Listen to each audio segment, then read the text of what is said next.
पानी इस तरीके की से गिरा है कि फसल सारी मतलब बेकार से कर दी है। वैसे तो इस क्षेत्र में थोड़ी अच्छी कंडीशन से फसल हो रखी है, क्योंकि ये बड़ौदा के पास नारेली के एरिया की जो ज़मीन है, ये थोड़े गेहूँ छोटे हैं, तो ये हवा के कारण क्या है कि लोट पोट नहीं हुए, यानी कि गिरे नहीं।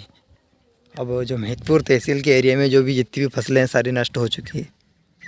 पानी और हवा इस कदर इतनी ज़ोरदार तरीके से बारिश हुई है कि पूछो मत। सब किसानों की पहले तो सोयाबीन बिगाड़ दिया, अभी तो गेहूँ बिगाड़ दिए। अब लोग अपना जो है कर्जा किस तरीके से उतारेंगे, यही सोच सोच कर अफसोस कर रहे हैं इस बात का कि अब क्या होगा हमारा।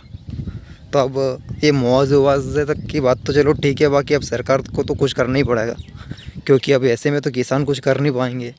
इस तरीके से जो फसल बिगड़ गई है, देखो पानी भरा हुआ है खेतों में, और इन सब चीज़ों में फसल मतलब पूरी तरह से बिगड़ चुकी है। आपको इस एरिया में जो वीडियो में दिख रहा है थोड़ी बहुत तो आपको दिख रही हुई नहीं कि इतना कुछ खास नुकसान नहीं हुआ, बट बाकी महिदपुर तहसील के क्षेत्र में कुछ ज़्यादा ही बारिश होने के कारण कुछ ज़्यादा ही नुकसान हो चुका है। तो क्या है कि अब हमारी यही डिमांड है कि यार अब सरकार को कुछ ना कुछ तो करना पड़ेगा कि थोड़ा बहुत मुआवजा डाले, जिससे कि किसान जो अपना कर्जा उतार सके।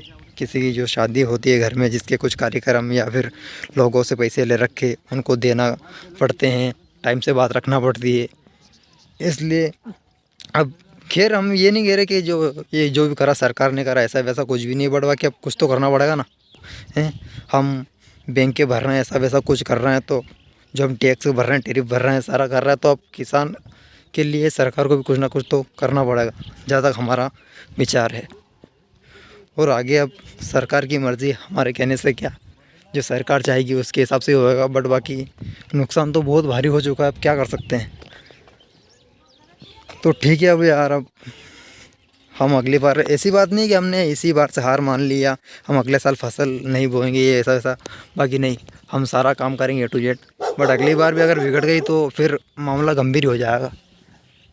ठीक है, सो लव यू ऑल, जय श्री महाकाल।